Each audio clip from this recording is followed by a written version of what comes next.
Hello everybody, welcome back. আমরা আগামীকালকে দেখব যে বার্সেলোনা মাঠে নামতেছে অ্যাটলেটিকো মাদ্রিদের এগেইনস্টে। লাস্ট যে ম্যাচটা শেষ হয়েছে, এই ম্যাচের পরে আমরা অনেক কিছুই লক্ষ্য করতেছি। আমরা ম্যাচ শেষ হওয়ার সাথে সাথেও অনেক কিছু খেয়াল করছি। বিশেষ করে হ্যান্সি ফ্লিকের যে উদাসীনতা সম্পর্কে আমরা কনসার্ন হইছি। আমরা তাকে যেভাবে মাঠের মধ্যে দেখছি, ডাগ আউটে সে যেভাবে বসে আছে, এইটা আহ, মানে আমাদেরকে সত্যি অনেক ধরনের ভাবনার জন্ম দিতেছে, আমাদের মনে অনেক ভাবনার জন্ম দিতেছে। রাফিনহাকে আমরা গত ম্যাচটাতে কিছু সময় পাইছি, পেদ্রিকেও। এই দুইজন হয়তো আগামীকালকে আমরা তাদেরকে ফুল ফোকাসড অবস্থায় দেখতে পাবো এমনটা ধারণা করতেছি, যদিও এই ধারণাটা এক সপ্তাহ আগেও করছিলাম। এখন দেখতেছি যে এটা সত্যি হওয়ার দিকে এগিয়ে যাইতেছে। রোনাল্ডো আরাউখোকে নিয়ে কথাবার্তা আহ, চলতেছে। আলোচনা থেকে সমালোচনার সংখ্যাটা বেশি বলা যাবে। খুবই স্বাভাবিক, ক্রিটিসিজমটা হবে। সে যেইভাবে পারফর্ম করতেছে বা তাকে আমরা যেভাবে দেখতেছি, এটা কোনোভাবেই বলা যায় না যে আহ, মানে সে একজন এক্সপেরিয়েন্সড প্লেয়ার। তার কাছ থেকে আমরা আরও বেশি পরিমাণ ম্যাচুরিটি আশা করব, খেলা সংক্রান্ত ম্যাচুরিটি মাঠের মধ্যে। তার ইনস্ট্রাকশন কিংবা তার অ্যাক্টিভিটিস আরও বেশি পরিমাণ শার্প হওয়ার কথা ছিল, কিন্তু আমরা দেখতেছি যে সেই রকম না, অনেকটাই ডাউন। এবং তাকে আমরা কোনোভাবে কনফিডেন্ট অবস্থায় পাইতেছি না। মাঠের মধ্যে সে থাকতেছে অনেকটাই মানে কি বলবো, সে কোনোভাবে ওয়াইড না, বিস্তৃত আকারে তাকে আমরা মাঠের মধ্যে দেখতেছি না। তার কর্মকাণ্ড কোনোভাবেই শার্প এটা আমরা বলতে পারবো না। বর্তমানে বার্সার যে অবস্থাটা আমরা যেটা লক্ষ্য করতেছি, ধারাবাহিকতার খুবই অভাব। সিজনের শুরু থেকে এখন পর্যন্ত সেইটা আমাদের সামনে দৃশ্যমান। গত ম্যাচটাতে বার্সা উইন করছে, কিন্তু এর আগের ম্যাচটা আমরা দেখছি চেলসির এগেনস্টে কী করছিল। তার আগের ম্যাচে বার্সা উইন করছে। লা লিগাতে গত তিনটা ম্যাচের মধ্যে লা লিগাতে খেলছে দুইটা, একটা ছিল চ্যাম্পিয়ন্স লিগের। তো চ্যাম্পিয়ন্স লিগে যখন মোটামুটি ফেভারিট টিমের এগেনস্টে বার্সা খেলতেছে, তখন এক ধরনের পারফর্ম। আর গত দুইটা ম্যাচ লা লিগার, এই দুইটাতে বার্সা কী করছে, এটা ছিল অন্যরকম একটা পারফর্ম। তো এই যে ক্যাটাগরিক্যাল পারফরমেন্সটা, সেইটা আমাদেরকে চিন্তায় ফেলতেছে। আমরা কোনোভাবেই ইতিবাচক চিন্তা সাজাইতে পারতেছি না। কারণ কারণটা কি বলবো, যখনই দেখা যাচ্ছে তুলনামূলক দুর্বল টিমের এগেনস্টে বার্সা খেলতেছে, তখন এক ধরনের রূপ। আবার যখন দেখতেছি যে মোটামুটি ফেভারিট টিম, তাদের এগেনস্টে অন্যরকম একটা কাঠামো। আমরা তো পিএসজির এগেনস্টে দেখছি বার্সা কী করছে, সেভিয়ার মাঠে কী করে আসছে, রিয়ালের মাঠে কী করছে, এগুলো সম্পর্কে আমরা খুব ভালোভাবে অবগত আছি। আর শেষ ম্যাচটা গেল চেলসির এগেনস্টে। সামনে ওয়েফা চ্যাম্পিয়ন্স লিগ আরও তিনটা ম্যাচ আছে, হয়তো ওইগুলা বার্সা উইন করার দিকে আগাবে, বা পসিবিলিটিসটা হয়তো বার্সার পক্ষে বেশি থাকার সম্ভাবনা আমরা দেখতে পারি, বা আন্দাজ করতে পারি যে সম্ভাবনাটা বেশি বার্সার দিকে থাকবে। কিন্তু শেষমেশ কী হয় সেটা দেখতে হবে। At the end of the day, এটা কিন্তু ওয়েফা চ্যাম্পিয়ন্স লিগ। এখানে যে কোনো টিম যে কোনো টিমকে যে কোনো সময় বিপদে ফেলতে পারে, এইটা সবারই মাথায় আছে। বার্সা লা লিগাতে খুবই ভালো করতেছে, পয়েন্ট খুব বেশি পরিমাণ লুজ করে নাই।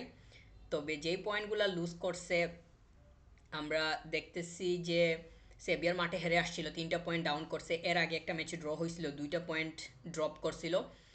এখানে 5টা, রিয়ালের এগেনস্টে 3টা পয়েন্ট, এই 8টা পয়েন্ট বার্সা ড্রপ করছে। আর এখন টেবিল টপে চলে আসছে। এইটা কতক্ষণ হোল্ড করা যাবে না যাবে সেটা একটা প্রশ্ন।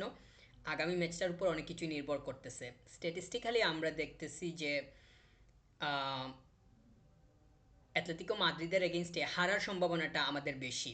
এই কারণে বলতেছি, তারা রিয়াল মাদ্রিদকে হারাইছে, তো রিয়ালের এগেনস্টে আমরা আবার লস লস করছি। তো তারা যদি রিয়ালকে হারায়, আমরা যদি রিয়ালের এগেনস্টেই হারি, এখন তাদের এগেনস্টে খেলা, তাহলে আমরা যখন ক্যালকুলেশন করতেছি তখন আমাদের পার্সেন্টেজটা ডাউনের দিকে থাকে কিংবা নিচের দিকে মানে থাকে, এটা খুবই স্বাভাবিকভাবেই বলা যায়। তবে মাঠের খেলায় যদি বার্সা পজিটিভ থাকে, টিম ওয়ার্কটা সেট করতে পারে, কানেকশন বিল্ডিংয়ের দেখা যদি প্রপারলি পাওয়া যায়, তাহলে হয়তো তাদেরকে আহ, মানে আটকানো বা তাদের সাথে তাল মিলিয়ে পারফর্ম করাটা আহ, মানে হইতে পারে বা পারফর্ম করাটা আমরা দেখতে পারি, এমনটা প্রত্যাশা। যে বার্সা 50-50 ম্যাচটা খেলবে অন্তত পক্ষে, 75-25 যাতে ম্যাচটা না হয়, বার্সার পক্ষে যাতে অন্তত পক্ষে 50 থাকে। যদি 25-এ বার্সা পড়ে যায়, তাহলে কিন্তু রেজাল্টটা চেলসির মতো হওয়ার সম্ভাবনা তৈরি হবে বলে আমার ধারণা। এমনটা যাতে না হয়, এই জন্য প্রতিটা পজিশনের প্লেয়ারকে যথাযথভাবে মাঠের মধ্যে থাকতে হবে। আমরা গত ম্যাচটাতে একটা পজিটিভ টার্ন খেয়াল করছি, টার্নটা হইল আমরা হুয়ান গার্সিয়ার একটা সেফ দেখছি, ওইটা কিন্তু নিশ্চিত গোল ছিল, ওইটা বাঁচিয়ে দিছে। তো এমন একটা স্টপের পরে পুরো টিম কিন্তু অনেক বুস্ট হয়েছে, অনেক বেশি পরিমাণ মোটিভেটেড হয়েছে, সেইটা আমরা মাঠের মধ্যে লক্ষ্য করছি। এবং এই যে স্পিরিটটা পাইছে, এইটার পরে এই স্পিরিটটা পাওয়ার পরে পুরো 90 মিনিট পর্যন্ত বার্সার অবস্থা অন্যরকম ছিল। তো নির্দিষ্ট একটা পজিশনের প্লেয়ার যখন অন্যরকম কিছু করে কিংবা অস্বাভাবিক কোনো একটা পারফর্ম করে বসে, মানে অসাধারণ কোনো একটা পারফর্ম করে বসে, তখন দেখা যায় যে অন্যান্যরাও অনেক বেশি পরিমাণ অনুপ্রেরণা পাইতেছে, এখান থেকে শক্তি পাইতেছে। এই শক্তির কারণে পুরো টিমের একটা ইমেজ, মানে কি বলবো, মানে চেঞ্জ হয়ে যায় বা অন্যরকম হয়ে যায়, ছিল একরকম ট্রান্সফার হয়ে যায় বলা বলা যাবে। তো এইটা যাতে ঘটে অ্যাটলেটিকো মাদ্রিদের এগেনস্টে, আর না হলে এদের এগেনস্টে উইন বের করা টাফ হবে। এরা যেহেতু রিয়ালকে হারাইছে, আবার রিয়ালের এগেনস্টে আমরা হারছি, তো খুবই স্বাভাবিক করতে তাদের এগেনস্টে ম্যাচটা সহজ হইতে যাইতেছে না, যদি আমরা এই হিসাব নিকাশগুলা কষি। আর স্বাভাবিক অর্থে আরও একটু যদি স্বাভাবিকভাবে দেখি, তাহলে গত 3টা ম্যাচের ফলাফলের মধ্যে বার্সার পক্ষে 2টা আছে, এবং বার্সা বড় একটা স্কোর করছে। যেমন চেলসি ম্যাচের আগে বার্সা 4টা স্কোর করছে, লাস্ট ম্যাচটাতে 3টা স্কোর, তারা 7টা স্কোর। চেলসির কাছে আমরা কনসিড করছি 3টা।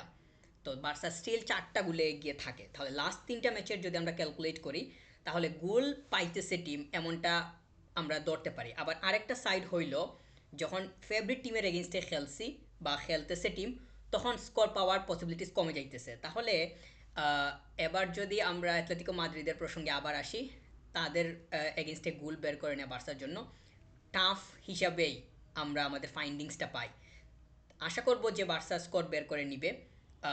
স্কোর বের করে নিতে যদি সমস্যা দেখা দেয়, তাহলে আমাদের কপালে দুঃখ আছে। এখান থেকে 3টা পয়েন্ট বের করে না নিলে পয়েন্ট টেবিলের জায়গা স্টেবল হবে না।